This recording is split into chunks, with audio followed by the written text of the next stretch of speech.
नमस्कार दोस्तों, बायजूस आईएएस हिंदी में आप सभी का स्वागत है। आज हम आपके सामने 24 जून 2021 के दैनिक क्विज प्रस्तुत कर रहे हैं, जिसमें हम द हिंदू अखबार से संबंधित प्रमुख समाचारों से प्रारंभिक परीक्षा के प्रश्न आपको देंगे। आज के हम अपने पहले प्रश्न को देखते हैं। दल बदल विरोधी कानून के संदर्भ में निम्नलिखित कथनों में से कौन सा या कौन से गलत है। पहला, सदन का कोई निर्दलीय सदस्य सदन में सदस्य बने रहने के लिए अयोग्य हो जाता है यदि वह ऐसे चुनाव के बाद किसी राजनीतिक दल में शामिल हो जाता है। ये स्टेटमेंट सही है, क्योंकि जब हम बात करते हैं कि कोई भी सदस्य बिना किसी राजनीतिक दल के यानी निर्दलीय उसने चुनाव जीता है और उसके बाद चुनाव जीतने के बाद अगर वो किसी भी तरह से किसी पार्टी की सदस्यता लेता है तो वो एक तरह से अयोग्य घोषित किया जा सकता है। तो पहला पॉइंट सही है। दूसरा, सदन का कोई मनोनीत सदस्य सदन का सदस्य बने रहने के लिए अयोग्य हो जाता है यदि वह सदन में अपना स्थान ग्रहण करने की तारीख से 6 महीने की समाप्ति के बाद किसी राजनीतिक दल में शामिल हो जाता है। तो मान लीजिए किसी सदस्य को मनोनीत किया गया है, मनोनीत होने के 6 महीने के अंदर अगर वो किसी राजनीतिक दल में शामिल हो जाता है तो वो अयोग्य नहीं होता, लेकिन 6 महीने की सदस्यता का जो समय है वो समाप्त होने के बाद अगर वो किसी राजनीतिक दल में शामिल होता है तो वो एक तरह से अयोग्य घोषित हो जाता है। तो ये दूसरा पॉइंट भी आपका यहाँ पर सही है। तो दोनों सही हैं, लेकिन आप ध्यान रखें आपसे क्या पूछा गया है, गलत। तो यानी इसमें से कोई भी गलत नहीं है, तो आंसर आपका डी, कोई भी नहीं। ये प्रश्न हमने यहाँ पर इसलिए आपसे पूछा हुआ है क्योंकि राजस्थान में अगर हम देखें तो एक तरह से वर्तमान जो सरकार है उनको निर्दलीय सदस्यों का जो एक तरह से समर्थन है उसको लेकर एक विवाद की स्थिति बन रही है। आप ध्यान रखें 10वीं हमारी जो अनुसूची है जिसे संविधान के 52वें संविधान संशोधन के माध्यम से 1985 में शामिल किया गया, यह दल बदल कानून के संबंध में एक तरह से प्रक्रिया को देती है। दल बदल कानून में संशोधन किया गया जब 91वें संविधान संशोधन के माध्यम से 2003 में इसमें परिवर्तन किया गया। तो ये एक तरह से भारत में दल बदल संबंधित जो प्रावधान है उससे संबंधित है। दूसरे प्रश्न को हम देखते हैं। इलेक्टोरल ट्रस्ट निम्नलिखित व्यक्ति या कंपनियों में से किससे अंशदान प्राप्त कर सकते हैं। इन इलेक्टोरल ट्रस्ट को अगर हम देखें तो कंपनी अधिनियम के अंतर्गत इनको एक तरह से गैर लाभकारी संस्था के रूप में रजिस्टर किया गया है। तो यहाँ पर इन इलेक्टोरल ट्रस्ट में कौन कौन फंड दे सकता है, किसके द्वारा अंशदान किया जा सकता है। तो पहला बिल्कुल सही है, भारतीय नागरिकों के द्वारा।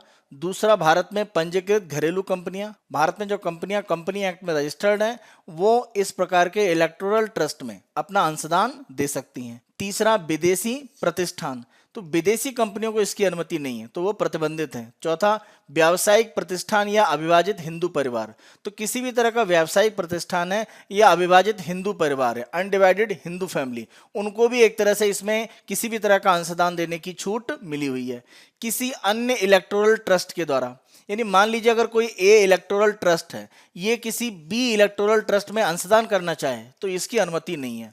तो एक इलेक्टोरल ट्रस्ट दूसरे इलेक्टोरल ट्रस्ट में पैसा नहीं दे सकता है, तो इसकी अनुमति नहीं है। तो पांचवा नहीं है, तो एक तरह से तीसरा और पांचवा नहीं है, तो पहला, दूसरा और चौथा आपका शामिल है। तो आंसर आपका बी। ये क्वेश्चन हमने यहाँ पर इसलिए लिया है कि इलेक्टोरल ट्रस्ट के माध्यम से जो भी अलग अलग पार्टियों को अंशदान मिला है उसके संबंध में एक आंकड़े दिए गए हैं और माना जा रहा है कि इलेक्टोरल ट्रस्ट के माध्यम से जो भी राजनीतिक दलों को डोनेशन प्राप्त हुआ है उसका 76% अकेले भारतीय जनता पार्टी को प्राप्त हुआ है। हम अपने अगले क्वेश्चन पर आते हैं। निम्नलिखित में से कौन सा प्राधिकारी राष्ट्रपति के प्रसाद पर्यंत पद धारण करता है, यानी राष्ट्रपति की एक तरह से इच्छा के अनुसार वो तब तक पद पर रह सकता है। यहाँ पर अगर हम पहले विकल्प को देखें, महाधिवक्ता, देखिए महाधिवक्ता की बात करें एडवोकेट जनरल, तो ये राज्य में एक तरह से पद होता है जिसके समतुल्य अगर केंद्र में देखें तो महान्यायवादी यानी अटॉर्नी जनरल का पद होता है। तो महान्यायवादी या अटॉर्नी जनरल की बात करें तो राष्ट्रपति के प्रसाद पर्यंत वो अपने पद पर रह सकते हैं।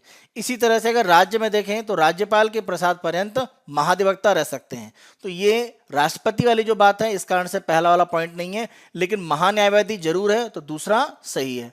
मुख्य चुनाव आयुक्त को अगर हम हटने की बात करें तो उनके कार्य करने के व्यवहार और कार्य क्षमता पर अगर संदेह हो तो लोकसभा और राज्यसभा दोनों सदनों में विशेष बहुमत से जब प्रस्ताव पारित होता है उसके बाद राष्ट्रपति उनको हटा सकते हैं। तो सीधे तौर पर राष्ट्रपति के प्रसाद पर्यंत होते हैं ऐसा नहीं है, इसीलिए तीसरा विकल्प आपका नहीं हो सकता है। केंद्रीय लोक सेवा, सेंट्रल सिविल सर्विसेज, यानी संघ की सेवा के अधीन जो भी ऑल इंडिया सर्विसेज के अधिकारी हैं, जो भी कर्मचारी हैं, उनको एक तरह से आप देखें तो राष्ट्रपति के प्रसाद पर्यंत ही रहते हैं। पांचवा अगर हम देखें राज्यपाल, तो राज्यपाल की नियुक्ति एक तरह से राष्ट्रपति के द्वारा की जाती है और उन्हीं के प्रसाद पर्यंत एक तरह से वो अपने पद पर रहते हैं। यहाँ पर विकल्प हम देखें तो दूसरा, इसी के साथ साथ चौथा और पांचवा, यानी आंसर है आपका बी 2, 4 और 5। इस प्रश्न को हमने यहाँ पर इसलिए लिया है क्योंकि चुनाव आयोग की कार्य करने की जो पूरी स्थितियां हैं उनके संबंध में कुछ सवाल उठाए गए हैं और इसके संबंध में सुप्रीम कोर्ट में एक याचिका भी दायर की गई है। हम अपने अगले क्वेश्चन पर आते हैं। तंजावुर मराठा साम्राज्य के बारे में निम्नलिखित कथनों पर विचार करें। पहले विकल्प को देखते हैं। इस वंश का संस्थापक वेंकोजी था। अब ध्यान रखें, तंजावुर मराठा साम्राज्य की अगर हम बात करें तमिलनाडु के क्षेत्र में, तो इसकी स्थापना वेंकोजी के द्वारा की गई थी और 1674 में उन्होंने यहाँ पर अपना शासन प्रारंभ किया था। वेंकोजी की अगर हम बात करें तो मराठा साम्राज्य में भोसले परिवार से एक तरह से वो संबंधित थे। तो पहला आपका ऑप्शन बिल्कुल सही है। दूसरा, तंजावुर मराठा राजा तमिल के पक्ष में अधिक थे क्योंकि यह उस क्षेत्र की मातृभाषा थी। तो आप ध्यान रखें, तमिल की बात करें तो तंजावुर के क्षेत्र में जरूर मातृभाषा थी, लेकिन हम तंजावुर मराठाओं की जब बात करते हैं तो उनके लिए मराठी एक तरह से उनकी मातृभाषा थी। तो पहला पॉइंट सही है, लेकिन दूसरा गलत है। आंसर आपका ए केवल एक सत्य है। इस प्रश्न को हमने यहाँ पर इसलिए लिया है क्योंकि तंजावुर मराठा साम्राज्य के वर्तमान में राजवंश से संबंधित जो व्यक्ति हैं प्रताप सिंह भोसले, उनके द्वारा तंजावुर में प्रमुख रूप से स्थित जो लाइब्रेरी है सरस्वती महल, वहां पर जो प्रमुख एक तरह से आलेख या दस्तावेज है इस साम्राज्य के संबंध में उनको जारी किया गया है और साथ साथ एक पुस्तक के माध्यम से भी इस साम्राज्य के संबंध में जानकारी को उपलब्ध कराया जा रहा है। डेली क्विज के अपने दूसरे भाग में हम आते हैं, जहां पर हम यूपीएससी के द्वारा विगत वर्षों में पूछे गए जो प्रश्न है वो आपके लिए प्रैक्टिस के लिए लाते हैं। यहाँ पर आज हमने 2014 में यूपीएससी के द्वारा पूछा गया प्रश्न लिया है। निम्नलिखित युग्मों पर विचार कीजिए। अक्सर अखबार में रहने वाले क्षेत्र और देश, तो आपको मिलान देखना है कौन से सही है। पहला देखें चेचन्या। चेचन्या आप देखें रूस का एक तरह से एक अलगाववादी क्षेत्र था। इस क्षेत्र में रूसी सेना की कार्रवाई के द्वारा अलगाववादी नीतियों को पूरी तरह से नियंत्रित किया गया। चेचन्या रूसी संघ से संबंधित है। दारफुर की बात करें तो ये अफ्रीका में सूडान से एक तरह से संबंधित क्षेत्र है। जहां तक स्वैट वैली की बात करें तो ये पाकिस्तान से संबंधित है, ना कि इराक से। तो केवल पहला सही है, दूसरा और तीसरा गलत है। तो आंसर आपका ए केवल एक सत्य है। डेली क्विज के अपने तीसरे भाग में आज का प्रमुख तथ्य हम देखते हैं, जिसमें हम सीमा सड़क संगठन के संबंध में चर्चा कर रहे हैं और यहाँ पर अरुणाचल प्रदेश में एक जो स्टूडेंट बॉडी है उसके द्वारा सीमा सड़क संगठन पर एक तरह से एक एफआईआर करने की एक केस आया है, जहां पर यह बताया गया है कि बीआरओ के द्वारा एक जो कार्यक्रम किया गया उसमें अरुणाचल प्रदेश के एक क्षेत्र को उस कार्यक्रम में असम में दिखाया गया। इसी विवाद पर एक तरह से बीआरओ के ऊपर वो एफआईआर करने की बात कर रहे हैं। अगर हम सीमा सड़क संगठन की बात करें तो इसकी स्थापना 7 मई 1960 को की गई।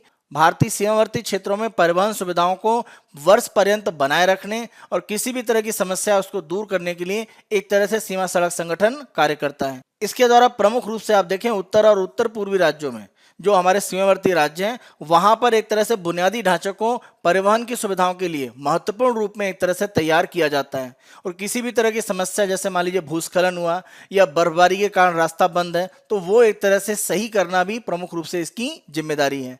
आप ध्यान रखें, प्रारंभिक भाग में आप देखें तो ये सड़क परिवहन और राजमार्ग मंत्रालय के तहत भूतल परिवहन मंत्रालय से एक तरह से धन प्राप्त करके कार्य करता था, लेकिन इसका जो महत्व है खासतौर पे सेना के लिए, इसीलिए 2015 में सीमा सड़क संगठन को पूर्ण रूप से भारत सरकार के रक्षा मंत्रालय के अधीन कर दिया गया। जहां तक इसके प्रमुख की बात करें तो इसका जो महानिदेशक है, डायरेक्टर जनरल है, वो लेफ्टिनेंट जनरल रैंक का एक तरह से सेना का अधिकारी होता है जो सीमा सड़क संगठन के प्रमुख के रूप में कार्य करता है। सीमा सड़क संगठन केवल भारत ही नहीं, अगर हम भारत में देखें तो हमारे 19 राज्यों में और उसी के साथ साथ जम्मू कश्मीर, लद्दाख और अंडमान निकोबार द्वीप समूह के क्षेत्रों में भी इसके द्वारा प्रमुख रूप से कार्य किया गया है। भारत से बाहर अगर हम देखें तो इसके द्वारा प्रमुख रूप से कार्य किए गए हैं, खासतौर से भूटान में, म्यांमार, ताजिकिस्तान, श्रीलंका और अफगानिस्तान में। अफगानिस्तान में अगर हम देखें तो सीमा सड़क संगठन के द्वारा ही प्रमुख रूप से दिलाराम जेरेंज जो नेशनल हाईवे है उसको एक तरह से निर्मित किया गया और अफगानिस्तान सरकार को दिया गया। तो ये सीमा सड़क संगठन की एक प्रमुख कह सकते हैं परियोजना थी जो अफगानिस्तान में संचालित की गई।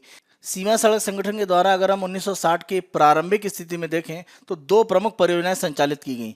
पहला अगर हम देखें तो इसे प्रोजेक्ट बैकॉन कहा जाता है, जिसे जम्मू कश्मीर में संचालित किया गया। इसके माध्यम से जम्मू कश्मीर के क्षेत्रों में परिवहन की सुविधाओं को बड़े पैमाने पर विकसित किया गया। इसी के साथ साथ 1960 में ही अरुणाचल प्रदेश में एक परियोजना आपकी लागू की गई जिसे वर्तक प्रोजेक्ट का नाम दिया गया और इसके माध्यम से भी अरुणाचल प्रदेश में परिवहन की सुविधाओं को प्रमुख रूप से विकसित किया गया। सीमा सड़क संगठन के द्वारा सीमावर्ती क्षेत्रों में परिवहन की सुविधाओं के संबंधित जो आधारभूत ढांचा है उसको मजबूत रखना, स्थायी रखना और लगातार काम करने की स्थिति में वो बना रहे, चाहे वर्षा हो, भूस्खलन हो या बर्फबारी हो, ये सीमा सड़क संगठन की प्रमुख जिम्मेदारी है। ये हमारा 24 जून 2021 का डेली क्विज था।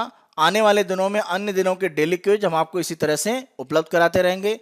बायजूस आईएएस हिंदी को आप बहुत पसंद कर रहे हैं, अधिक से अधिक संख्या में लाइक, शेयर और सब्सक्राइब अवश्य करें। धन्यवाद।